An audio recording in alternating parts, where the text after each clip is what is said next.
Hi there guys, I'm Nikhil from Notion Hub, and in this video, I'll be showing you the most important tips and tricks for Oppo F21s Pro. By the way, I'll also be posting a dedicated video for the best feature section where I'll be talking about all the features offered by this phone. So definitely check out that video as well, link will be in the description. With that said, first I'll start off with the navigation gestures. On this phone, it's called as swipe gestures from both sides, and once you turn it on, you get some extra options at the bottom. Make sure you enable switch to previous app toggle and vibrate on back navigation toggle.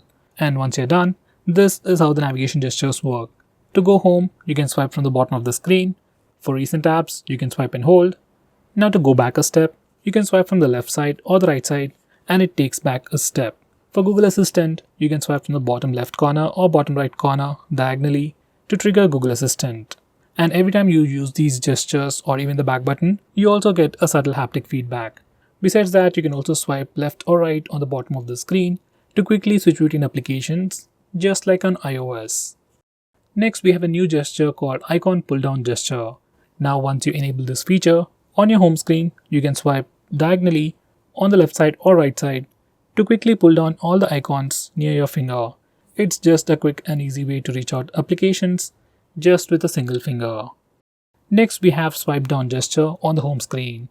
By default, it is set to search or global search. Once you do a swipe down gesture, you can search for application names or even contacts directly from your home screen.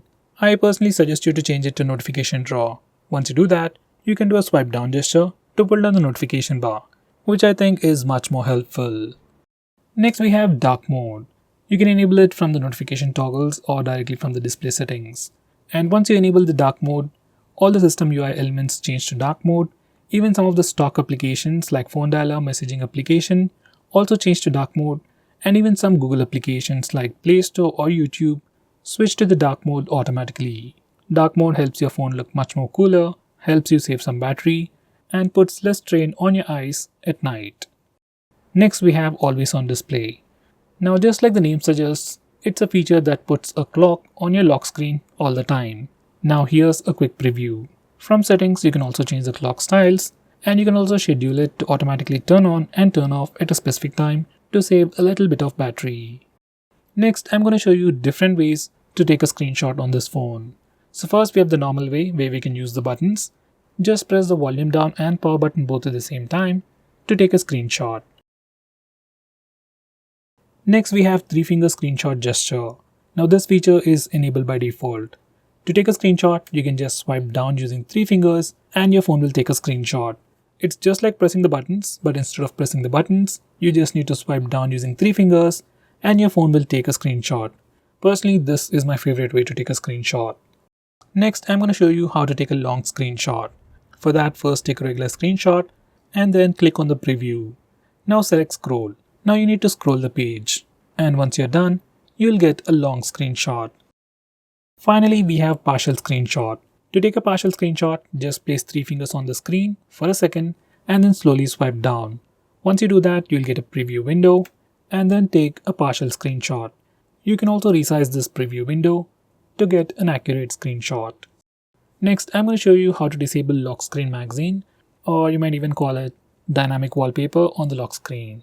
First, here's a quick preview of the lock screen, and every time you lock your phone or every time you come to the lock screen, we see a different wallpaper. Some people like it, some people don't, especially I personally don't like it. So if you're like me and if you want to disable it, this is how you can disable it from settings. And now, here's the lock screen once again, and no matter how many times you come to the lock screen, we will have a fixed wallpaper. Next, I'm going to show you some camera gestures. First, we have touch. Once you enable this feature, we can take a picture by just touching the preview screen. It works for both the rear camera and even for selfies.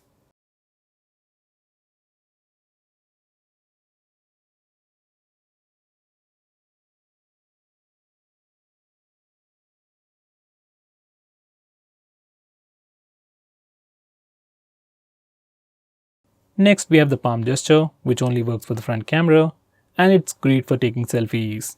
Just enable it and then show your palm to the front camera, and your phone will take a picture in just 2 seconds. And here's a quick preview of that once again.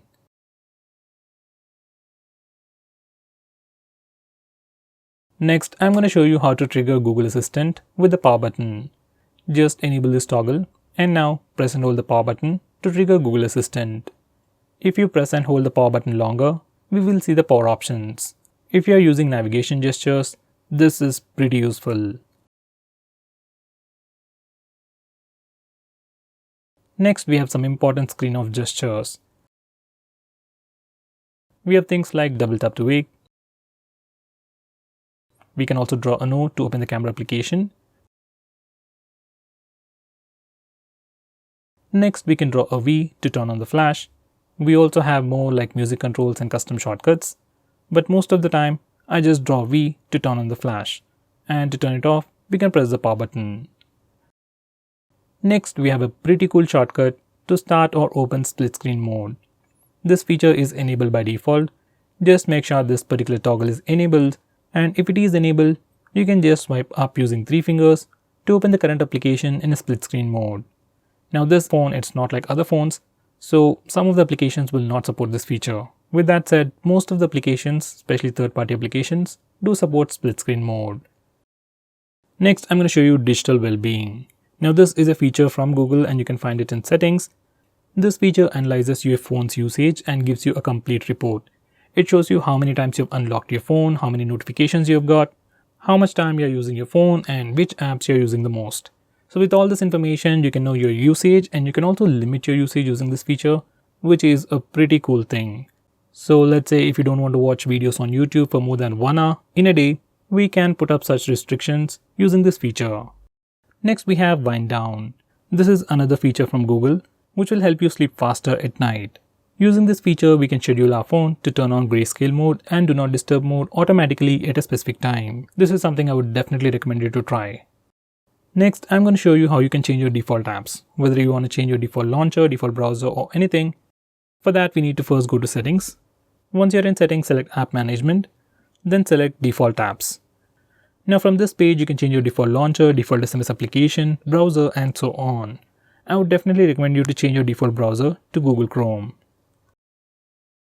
Next, I'm going to show you how to display the battery percentage on the status bar. For that, go to settings, then select notification and status bar, and then enable this toggle. Once you do that, we can see the battery percentage on the status bar. In the same way, if you want to see the network usage on the status bar, enable this toggle. Next, I'm going to show you how to display the RAM information on the recent apps page. For that, go to settings, then select additional settings, and now enable this toggle. Once you do that, we can see the RAM or memory information in the recent apps page. Next, I'm going to show you how to record the screen on your phone. For that, first go to the toggles. And if you can't find the screen recording option, you need to click this button over here and search in the extra toggles. We have a dedicated toggle called Start Screen Recording. Just bring it up. And now we can start video recording just by using this toggle. Just click it and screen recording should start in 3 seconds. If your phone asks for any permissions, just grant them all. Next, I'm going to show you how to stop applications from automatically restarting in the background. For that, you need to first open Phone Manager. You can find it on the home screen or in your app drawer. Once you open it up, select Privacy Permissions, then select Startup Manager. Now from this page, we can start or stop applications from automatically restarting in the background. Personally, I'll enable this toggle for apps like Truecaller, WhatsApp, or Instagram, and disable it for everything else. So guys, these are the most important tips and tricks for your phone. If I missed out on anything important, do let me know by commenting below this video, and definitely check out my video on best features. Link will be in the description. Now with that said, if you're planning to buy this phone, please use the link in the description. It always helps the channel. If you want us to make any specific video, tweet out to us with the hashtag AskGreedyTech on Twitter and we will try to make it as soon as possible. I'm Nikhil from GreedyTech signing off. Have a nice day.